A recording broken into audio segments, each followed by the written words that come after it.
किसान साथियों नमस्कार। साथियों, आज हमारे साथ स्टूडियो में हैं यूनियन बैंक ऑफ इंडिया के पूर्व महाप्रबंधक श्री प्रवीण कुमार बंसल जी। और बंसल साहब, आज हम बात करने वाले हैं कि जो नई किसान ऋण योजनाएं हैं, वर्तमान परिवर्तनों के बाद किस तरह से हमारे किसान साथी इन योजनाओं का फ़ायदा उठा सकते हैं और कौन कौन सी योजनाएं हैं जो किसानों के लिए खास तौर पर फायदेमंद हो सकती है। तो बहुत बहुत स्वागत करते हैं आपका आकाशवाणी देहरादून के स्टूडियो में। धन्यवाद। बंसल साहब, अब सबसे पहले बैंक की बात करते हैं कि बैंक किस तरह से जो हमारे उपभोक्ता हैं उनको लाभ पहुंचाता है। देखिए, जुलाई 1969 में बैंकों के नेशनलाइजेशन के बाद एक प्रमुख उद्देश्य ये था कि कैसे अपने ग्रामीण क्षेत्रों में ऋण की व्यवस्थाएं किसान भाइयों के लिए की जाए जी। क्योंकि उससे पहले ऐसा नहीं कि नई लोन नहीं दिए जाते थे, लेकिन ज्यादातर वो शहरों के ऊपर केंद्रित थे।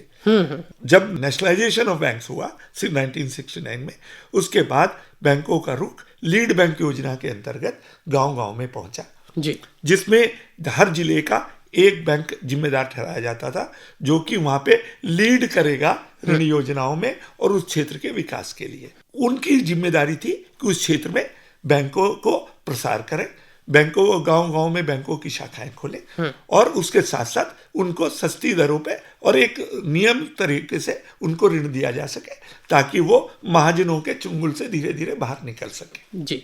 उस समय ट्रेडिशनल योजनाएं चलती थी, जैसे क्रॉप लोन, फसली ऋण जिसे बोलते हैं। फसली ऋण के साथ साथ उसको सिंचाई के साधनों के लिए, जिसमें आपका पंप सेट हो गया, उसमें जुताई के लिए जैसे ट्रैक्टर लोन हो गया, इस तरीके की चीजें सुविधाएं दी गई। तो ये प्रारंभ में ऐसा हुआ। तो बैंकों का जो रीच है, गांव-गांव में जब बैंक पहुंचे तो उसका फायदा होना शुरू हुआ। लेकिन समय के विकास के साथ साथ ये भी जरूर हुआ कि इनमें परिवर्तन होते जाए। जी जी। हाल के दिनों में जब परिवर्तन, टेक्नोलॉजी बहुत अच्छे लेवल पे आ गई, तो इतनी चीजें आज प्रचुर मात्रा में मिलने लगी जिससे कि किसान की फसल यदि किसी वजह से खराब हो जाए तो कैसे उसको भरपाई हो, नए जो यांत्रिकी में सुधार आए हैं उससे कैसे प्रयोग करें। इसमें मैं अभी उदाहरण लेना चाहूंगा ड्रोन का। जी, ड्रोन टेक्नोलॉजी जो ड्रोन टेक्नोलॉजी, तो केंद्र सरकार की योजना में ड्रोन दीदी का एक कंसेप्ट डेवलप हुआ जिसमें गांव-गांव में जो कीटनाशक या इस तरीके से सिंचाई के जो साधन हैं वो ड्रोन के माध्यम से दिए जाने लगे। उससे ये एडवांटेज हुआ कि जहां रीच नहीं होती थी, जहां पहुंचना मुश्किल होता था, या जहां पे जैसे छिड़काव है, दवाइयों का छिड़काव है, उसका अपने ऊपर भी कोई असर उल्टा ना पड़े और ज्यादा मात्रा को एक दिन में एक जगह को कवर किया जा सके, तो ड्रोन के माध्यम से उस चीज को प्रारंभ किया गया। और उसके लिए भी योजनाएं बड़ी अच्छी दी गई क्योंकि उसके लिए लाइसेंस लेना जरूरी हो गया। अच्छा। तो DGCA, director general of civil aviation, उनको इसमें जोड़ा गया क्योंकि फ्लाइंग के मामले हैं। जब ड्रोन उड़ेगा तो उसमें कोई ऐसा व्यवधान या ऐसा दुर्घटना ना हो, तो उसके लिए उसकी ट्रेनिंग भी होने लगी। और दीदी जो ड्रोन दीदी हैं उनको मौका दिया गया, उनकी ट्रेनिंग कराई जा रही है। तो कोई भी व्यक्ति जो अपने खेत में ड्रोन का उपयोग करना चाहता है उसके लिए उसे DGCA से सर्टिफिकेट लेना पड़ेगा, DGCA से। और यदि उसके पास मान लिया अभी उसकी तैयारी नहीं है, DGCA का भी उसको सर्टिफिकेट नहीं मिला है, तो सर्टिफिकेट नहीं मिलने की स्थिति में वो एक काम कर सकता है, वो किसी DGCA ट्रेंड व्यक्ति को अपने यहाँ ड्रोन उड़ाने के लिए ले सकता है। जैसे आपने देखा होगा केमिस्ट की शॉप्स होती हैं, या तो केमिस्ट की शॉप का लाइसेंस उसको मिलता है जो खुद केमिस्ट का जिसने कोर्स किया हुआ हो, या वो अपने यहाँ किसी केमिस्ट का जिसने कोर्स किया वो अपने यहाँ नौकरी पे रख ले और उसके साथ वो दवाई बेच सकता है, उसके बिना वो दवाई नहीं बेच सकता। इसी तरह ड्रोन का यदि आप उपयोग करना चाहें तो या तो आप खुद ट्रेनिंग ले लें, उसका सर्टिफिकेट DGCA से ले लें और उसके बाद में ड्रोन को उड़ाएं। उसके बाद आपको लोन मिल जाता है। लोन मिल जाएगा, आपके पास सर्टिफिकेट होना चाहिए। 12 लाख रुपए तक का लोन आपको 2 यूनिट के लिए मिलेगा। 3 यूनिट के लिए आपको 20 लाख रुपए तक का लोन मिल जाएगा और जिसके लिए 75% बैंक दे देगा, बाकी आपको मार्जिन और सब्सिडी के रूप में मिल जाएगा। इसके अलावा जैसे किसान क्रेडिट कार्ड भी बैंक द्वारा बनाए जा रहे हैं। बिल्कुल सही। किसानों के लिए ये काफी फायदेमंद है। इसके पीछे में एक जो मूल भावना बताऊंगा, जब बैंक क्रॉप लोन लेते थे पहले, फसली ऋण जिसे बोलते थे, फसली ऋण लेते थे तो बार बार उनको हर 6 महीने में, मान लिया साल में वो 2 फसल उगाते हैं तो साल में 2 बार जी वो लोन के कागज भरेंगे। लोन के कागज लेने के बाद में वो जो है वो फिर चुका देंगे, फिर नया लोन लेंगे तो फिर कागज भरने पड़ेंगे। जी जी इसी तरीके से जो लिमिट है, जब जितनी आपके पास जमीन है, कितनी एकड़ जमीन है, कितनी जमीन में आप खेती करेंगे, उसके आधार पे आपका स्केल ऑफ फाइनेंस डिसाइड होता है जी क्रॉप कौन सी है और उसके हिसाब से हर उसकी फसल के पर एकड़ कितना लोन लिया जा सकता है, वो उसकी लिमिट हो जाती थी। अब उसका इतना आसान तरीका हो गया, उसको एक कार्ड दे दिया जाता है जिसमें एक बार में उसकी ये पूरी चीजें नोट हो जाती हैं। अब वो बार बार उसे बैंक में डॉक्यूमेंटेशन की जरूरत नहीं होती, एक निश्चित अवधि के लिए, माना कि 3 साल के लिए उसको वो कार्ड बन जाता है। तो जब जब उसे लेना होता है वो कार्ड से पैसे लेकर पेमेंट कर देता है, और जब उसे उसकी फसल बिक जाती है तो वो जमा कर देता है। अब उसे बैंक में इस उद्देश्य के लिए नहीं जाना कि मुझे कागज भरने हैं, क्योंकि उसकी तो लिमिट फिक्स हो गई, उतने रुपए निकालेगा, जमा करेगा, निकालेगा, जमा करेगा, तो उसका जो लेन देन है वो बहुत सुविधाजनक हो जाता है। जी बंसल साहब, कौन लोग इस कार्ड को बना सकते हैं? क्या पात्रताएं किसानों की होनी चाहिए और कौन कौन से इसमें हमारे प्रमाण पत्र, डॉक्यूमेंट्स लगाए जाते हैं? देखिए, मूल रूप से सबसे जो प्रमाण पत्र चाहिए वो आपकी जमीन होनी चाहिए जी वो कितना उसमें जमीन है उसके आधार पे उसका फिक्स हो जाता है कि इतना है, उसके नाम में है, तो उसको लेना बहुत आसान हो जाता है। प्रमाण पत्र तो मूल रूप से देखिए, सबसे पहली बात तो उसका अकाउंट बैंक में होना चाहिए, वो KYC प्रॉपर उसमें होना चाहिए, नो योर कस्टमर। उसके साथ साथ उस पे जमीन कितनी है, उसका उस क्षेत्र में क्या स्केल पे फाइनेंस होगा, वो पूरा निर्धारित एक बार होता है। गवर्नमेंट टाइम टू टाइम, ये जो प्रदेश सरकार है वो टाइम टू टाइम उसके रेट घोषित करती है कि इसका रेट ये है, तो उसको स्केल ऑफ फाइनेंस बोलते हैं। किस स्केल तक उसको उसमें फाइनेंस मिलेगा वो इसमें डिपेंड करता है कि वहां की भूमि कितनी उर्वरक है। दूसरी चीज, वहां पे उर्वरक जो खाद है वो कैसी है, खाद कौन सी चाहिएगी, वहां पे कीटनाशक कौन से चाहिएंगे, इन सबको ध्यान में रखते हुए स्केल ऑफ फाइनेंस फिक्स होता है, ताकि उसको अपने आप से और कहीं से व्यवस्था ना करनी पड़े, महाजन से लोन लेने की जरूरत ना पड़े। क्योंकि अनुभव ये रहा है कि महाजन ने टाइम टू टाइम किसानों की मदद तो की, लेकिन उसका ऋण का जो दर है, ब्याज की जो दर है, वो इतनी ज्यादा होती थी कि किसान को उसमें फायदा नहीं होता था। तो इसमें जो किसान क्रेडिट कार्ड है, इसके माध्यम से जब हम लोन लेते हैं तो इसमें ब्याज दर कितनी रखी जाती है बैंक द्वारा? बैंक द्वारा इसमें मिनिमम होती है, वो टाइम टू टाइम चेंज होती रहती है, which is very very affordable. ऐसा नहीं है कि ये बात को ध्यान में रखते हुए कि ये एक आम किसान के लिए है। और गवर्नमेंट ने डिफाइन किया हुआ है कि प्रायोरिटी सेक्टर, एग्रीकल्चर तो मोस्ट प्रायोरिटी सेक्टर में आता है, इसलिए इसको प्रायोरिटी के बेसिस पे लोन भी दिया जाता है, और उसकी जो ऋण की दरें हैं वो भी बहुत कम होती है। जी बंसल साहब, इसी तरह मुद्रा लोन भी दिया जा रहा है ताकि अपनी जरूरतों को किसान पूरा कर सके, और उसको मार्केट तक पहुंचाने में, उसको वहां पर बेचने में उनको सुविधा हो, तो उसके लिए मुद्रा लोन भी दिया जाता है। जी बंसल साहब, एक प्रश्न हम अपने जो हमारे ग्रामीण क्षेत्रों के किसान हैं उनकी तरफ से आपसे करना चाहेंगे कि क्या बैंक द्वारा कुछ ऐसे जागरूकता के कार्यक्रम भी चलाए जाते हैं? कई बार जो आम लोग रहते हैं, आम किसान रहते हैं, वो बैंक में आने से बड़ा घबराते हैं, फॉर्म भरने हो या जब हम लोन लेने के लिए प्रक्रिया करते हैं, या कौन से दस्तावेज हैं, या उन लोनों के बारे में जानकारी उन तक पूरी होती ही नहीं है। तो इस तरह के कुछ कार्यक्रम जो उनके लिए फायदेमंद हो। इस तरीके के कार्यक्रम नियमित रूप से मैं पब्लिक सेक्टर बैंक, जो केंद्र सरकार के बैंक है, वो भी नियमित रूप से चलाते हैं, स्टेट कोऑपरेटिव बैंक्स भी नियमित रूप से चलाते हैं, और उसमें जगह जगह इसकी कार्यशालाएं भी हैं जहाँ पे ट्रेनिंग दी जाती है। और वो बैंक अपनी कॉस्ट के ऊपर उन लोगों को देते हैं, उसको नॉलेज केंद्र एक तरीके से रखते हैं जहाँ पे किसान एकत्रित होते हैं।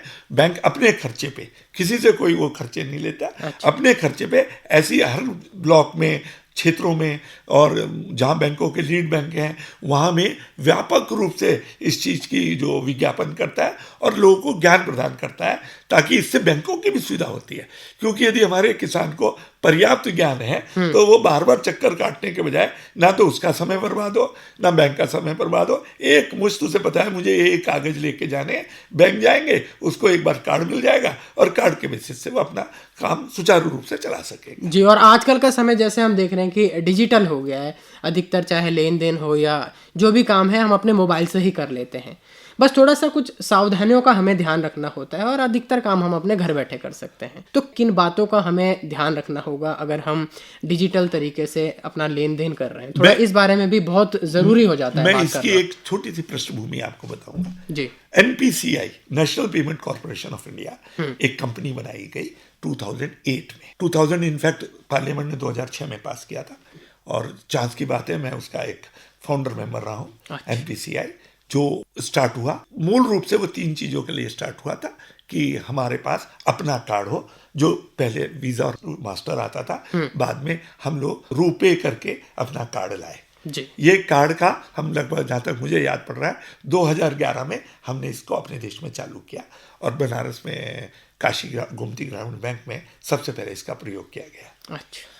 चांस की बात है उस समय उत्तर प्रदेश और उत्तराखंड का प्रभारी मैं ही था पूरे यूनियन बैंक का, तो मेरे को उसमें भाग लेने का मौका मिला।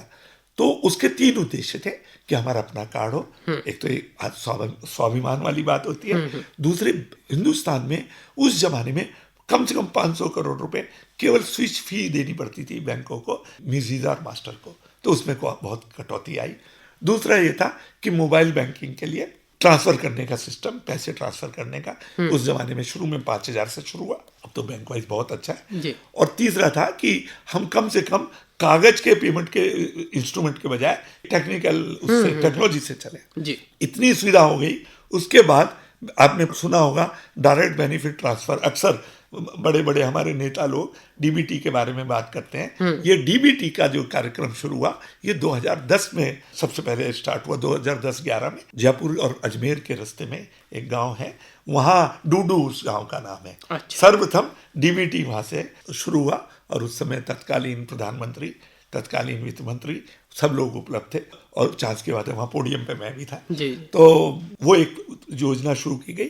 बाद में जब तकनीकी के विकास के साथ साथ आज भारत में डीबीटी के माध्यम से सारी चीजें डीबीटी के माध्यम से जाती हैं, जिसमें फ्रॉड की संभावना है या बेईमानी की संभावना है नगण्य है। जहां तक आपका प्रश्न रहा इस संबंध में कि हमको क्या सावधानी बरतनी चाहिए, देखिए सावधानी सबसे बड़ी तो चीज है अपने कार्ड की डिटेल आप किसी को ना दें। जी। सबसे बड़ी सावधानी यह है कि अपनी और भी कोई महत्वपूर्ण इंफॉर्मेशन किसी को ना दें जब तक कि वो आपका अपना ही कोई बिल्कुल सगा ना हो। जी। टेक्नोलॉजी के जहाँ बहुत फायदे हैं वहाँ थोड़े बहुत नुकसान ये होते हैं कि अज्ञानता में हम कुछ चीजें ऐसे कर बैठते हैं जिसकी वजह से हम, चाहे हम एटीएम से पैसे निकालने गए हो, वहाँ हमारे से कार्ड नहीं चल पा रहा हो, कि हमने किसी अनजान व्यक्ति की मदद ले ली और अनजान व्यक्ति हो सकता है ऐसा रहा हो जिसकी मंशा गलत रही हो और वो आपको नुकसान पहुंचा दे। तो ऐसे में यदि ऐसी परिस्थितियां हो, या तो आप अपने बैंक के से संपर्क करें या आप अपने जो बिल्कुल नजदीकी हैं, आपका बेटा हो, भाई हो, जिससे भी आप विश्वास रखते हो उसके लिए,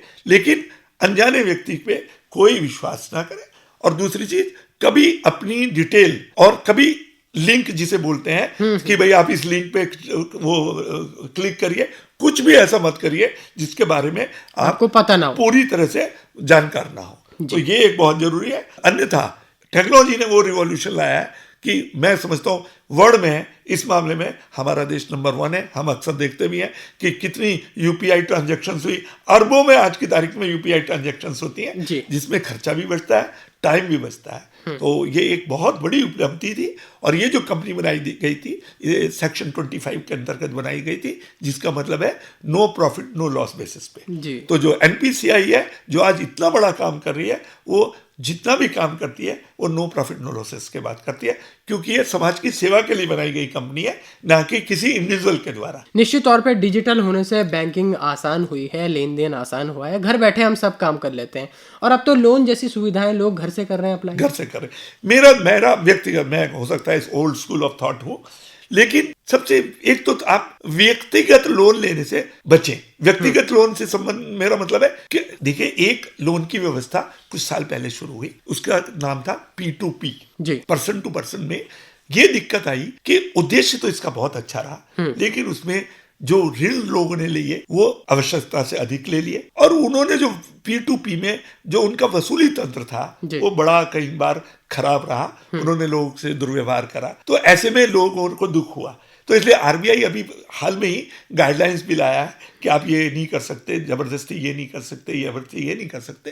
तो मैं तो हमेशा सुझाव दूंगा, अब मेरा कह दे मैं पुराने विचार का रहा हूं, लेकिन मैं कहूंगा आप बेहतर है, चाहे बैंकों से हो सकता है 1-2 दिन आपको डिले हो जाए, लेकिन आप बैंकों से व्यवहार करें। तो बैंकों के माध्यम से आप व्यवहार करते हैं तो ये मान के चलिए कि ऑलमोस्ट 100% वहाँ आपका पैसा लेन देन सेफ है और आपको अनावश्यक तरीके से हैरेसमेंट नहीं करा जाएगा यदि किसी व्यक्ति वजह से आपको लोन का पेमेंट करने में देर हो, और उसमें ब्याज भी इतना ज्यादा कोई नहीं लगाएगा जो आपको बाद में नुकसान। और बैंक द्वारा पूरी जानकारी आपको दी जाएगी। वो लोन लेना ज्यादा आसान है। P2B बनाया दूसरे पर्पस के लिए था, पर उसका उतना फायदा नहीं हो रहा है। हालांकि जो बहुत ज्यादा पढ़े लिखे हैं, नई जनरेशन के लोग हैं, वो उसमें लेते हैं, लेकिन उसमें कई बार हम जरूरत से ज्यादा भी ले लेते हैं जो बाद में हमें दिक्कत करता है। जी, तो बंसल साहब, अंत में हमारे तमाम श्रोता आपको सुन रहे हैं, क्या संदेश किसान साथियों तक पहुंचाना चाहेंगे, क्योंकि लेन देन तो डेली का ही चलन हो गया है। देखिए, मेरा अपने समस्त साथियों भाइयों से ये कहना है, और विशेष रूप से किसान भाइयों को मुझे कहना है कि आज बैंकिंग की सुविधाएं अपार हो गई हैं। आप थोड़ा सा अपने आप को जागरूक बनाइए, बैंकों से जानकारी लीजिए। बैंक आपके द्वार पे भी आपको ऋण सेवा देंगे, बैंक आपको और भी तकनीकी सेवा देंगे। ऐसे बहुत सारे तकनीकी केंद्र भी बैंकों ने बनाए हैं जहां से आप सूचना प्राप्त कर सकते हैं। और पब्लिक सेक्टर बैंक के बारे में विशेष तरह से मैं कहूँगा कि जो सार्वजनिक क्षेत्र के बैंक है उनमें आपको शायद ही कभी ऐसा मौका लगे जब आपके साथ कोई दुर्भाग्यपूर्ण घटना हो, और जब आप पेमेंट के रूप में विशेषतः जब आप करें पैसे ट्रांसफर करने में, पैसे विड्रॉ करने में, तो आप सतर्क रहें और अनजान व्यक्ति से ऐसा बातचीत या अपनी वो सूचना शेयर ना करें जो कि बाद में उसका दुरुपयोग होने की संभावना हो। जी, तो प्रवीण कुमार बंसल जी, आज आप आकाशवाणी देहरादून के स्टूडियो में आए और बहुत ही महत्वपूर्ण ढंग से आपने बताया। स्टूडियोज में आने के लिए आपका बहुत बहुत आभार, धन्यवाद। Thank you.